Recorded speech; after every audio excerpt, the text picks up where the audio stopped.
बहुत कम लगाइए या मत लगाइए। निफ्टी नीचे है इन्वेस्ट करिए, निफ्टी ऊपर है डाइवेस्ट करिए। लेकिन क्या है, लोगों को टिप चाहिए, वो ये बेसिक ज्ञान तो सीखना नहीं चाहते हैं। उनको क्या यार, ये निफ्टी क्या हो रहा है, ये पी क्या हो रहा है, बताओ भैया रिलायंस में लगा दूं, पैसा डाल दूं। वही गलती होती है। एक बार किसी एक बड़े महान इन्वेस्टर ने कहा था, I am excelling in market. कह रहा था I am excelling in market. तो किसी ने कहा कि he is excelling in market. अगले ने कान से सुना, उसको समझ में आया, कह रहा he is selling in market. तो फिर बाकियों ने क्या सुना, सेलिंग इन मार्केट। फिर बाकियों ने बोला sell sell, selling in market, sell sell. सबने बेचना शुरू कर दिया। क्यों? टिप ढूंढ रहे थे। बात कहां से कहां पहुंच जाती है। एक ने क्या बोला, this market is worst, I am saying bye to the market. Bye bye बोल रहा है, किसी ने सुन लिया, कह रहा है saying bye to the market, saying bye bye bye bye. वो आज बाय बाय वाला बाय था, BUY बाय हो गया। इसको क्या बोलते हैं, चाइनीज विस्पर। शुरू में किसी ने किसी को कुछ बोला, जिसने किसको कुछ बोला उसने उसको आगे जाकर के कुछ बोला और बात बदल गई।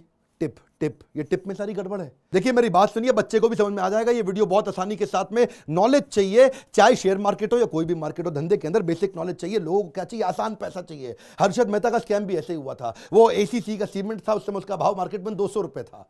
इन्होंने उसकी आर्टिफिशियल बाइंग करा दी, खरीदवा खरीदवा खरीदवा खरीदवा, वो 200 से 9000 पहुंच गया। ACC सीमेंट में अंदर कोई दम था ही नहीं। कंपनी के फंडामेंटल कमजोर थे, उसकी प्रॉफिटेबिलिटी बढ़ नहीं रही थी, टॉप लाइन बढ़ नहीं रहा था, बॉटम लाइन बढ़ नहीं रहा था, उसका मार्केट में कंपाउंड एनुअल ग्रोथ रेट आ ही नहीं रहा था। मार्केट उसके अंदर ना मैनेजमेंट बदली, ना उसके फंडामेंटल कमजोर थे। और ACC को इन्होंने रैली चला दी, उस समय 200 से 9000 पहुंचा दिया। अब जो लोग खरीदो खरीदो खरीदो खरीदो, अचानक सब बिकवाया, सब बर्बाद होगा। इसको बोलते हैं Harshad Mehta scam. Artificially pump and dump. क्या बोलते हैं, पहले पंप कर दो और बाद में डंप कर दो, ऊपर ले जाके बेच के बाहर निकल जाओ। मैंने 200 से 9000 करा के 9000 पे एग्जिट ले लिया, तो भाई साहब मेरी तो हो गई ना बहुत बड़ी कमाई। आप समझो ना, 1000 का 9000 भी 9 गुना हो गया। देखते ही देखते रातों रात पैसा कमाया इन्होंने। ये तो 200 से 9000 कर दिया, बस यही कहानी है जी। टिप टिप टिप कहाँ मिलती है, रेस्टोरेंट में मिलती है। पहले जाके मार्केट में PE चेक करो। क्या चेक करो, निफ्टी का, निफ्टी 50 50 कंपनीज का रिप्रेजेंटेशन है, वो वहां जाके चेक करो। 10 11 12 13 14 पे है PE। इस समय पैसा लगाने का टाइम है। प्राइस अर्निंग रेशियो को आप थोड़ा फॉर्मूला से समझो, बड़ा सिंपल, कि अगर मार्केट का PE यानी कि जो निफ्टी का PE है वो 10 है, तो आपको 1 रुपया कमाने के लिए 10 रुपया लगाना पड़ेगा। मार्केट का PE अगर 30 है तो 1 रुपया कमाने के लिए 30 रुपया लगाना पड़ेगा। अब 1 रुपया कमाने के लिए 10 लगाने चाहिए या 1 रुपया कमाने के लिए 30 रुपया लगाने चाहिए, आप खुद ही बताओ भैया। हाँ, सिंपल सी बात है।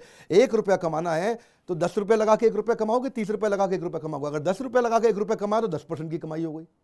30 रुपया लगा के 1 रुपया कमाया तो 3.25% की कमाई हो गई।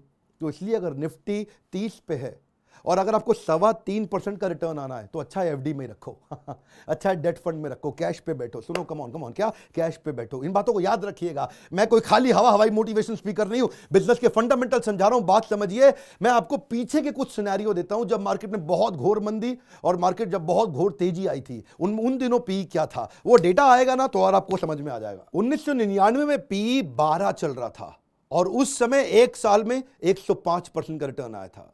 2003 में भी PE 11 चल रहा था, एक साल में 116% रिटर्न आया था। याद रखिए, 6 7 8% 10% नहीं बोल रहा हूं। अक्टूबर 2008 में मार्केट क्रैश के बाद PE 10 था, बहुत नीचे था। उसके बाद जिसने पैसा लगाया एक साल में 130% पैसा कमाया। ये तो मैंने आपको उदाहरण दिए जब PE कम था और कैसी कमाई हुई। अब जरा उदाहरण दे देते हैं, किस किस महीने में, साल में जाके गूगल पे चेक करिएगा जब PE ज्यादा था तो लोगों का नुकसान कितना हुआ। फरवरी 2000 में PE 28 पे पहुंच गया था। उस समय एक साल में -53% रिटर्न मिला, यानी कि जो पैसा लगाया आधा डूब गया। जनवरी 2008 में भी उस समय PE 28 था मार्केट क्रैश होने से पहले। अभी मार्केट क्रैश नहीं हुई थी, ये सिम्टम था कि PE 28 पे चल रहा है। लगाए जा रहे थे लोग, पैसा लगाए जा रहे थे, PE ऊपर है, इन्वेस्ट नहीं डाइवेस्ट। याद रखो, -64% का नुकसान हुआ एक साल के अंदर, यानी कि जिसने जो पैसा लगाया वो आधे से भी कम रह गया। देखिए, लेकिन फिर भी लोग लगाते हैं पैसा, उनको लगता है क्या इस बार कुछ अलग हुआ। क्या लगता है इस बार कुछ अलग हुआ, this time it's going to be different. Sir John Templeton British investor है, वो कहते हैं 4 दुनिया के सबसे खतरनाक वर्ड है, this time it's different, this time it's different. अरे भाई, हर बार वही होगा, लेकिन लोग क्या सोचते हैं इस बार मोदी सरकार है और जी मार्केट आगे जाएगी, दिस टाइम इट्स डिफरेंट। हर बार यही हो रहा है, हो सकता है बदल जाए। तो अगर आपको फिर भी खा जो रही है ना खुजली, फिर भी कि पैसा लगाना ही लगाना है तो कम लगाओ, ज़्यादा मत लगाओ। पी ज़्यादा है फिर भी आपको लग रहा नहीं मैं तो लगाऊंगा पैसा है जी, तो कम कम करके लगाओ। आप क्या करो, वेट करो, थोड़ा वेट करो, डेट फंड में डाल दो, 6-7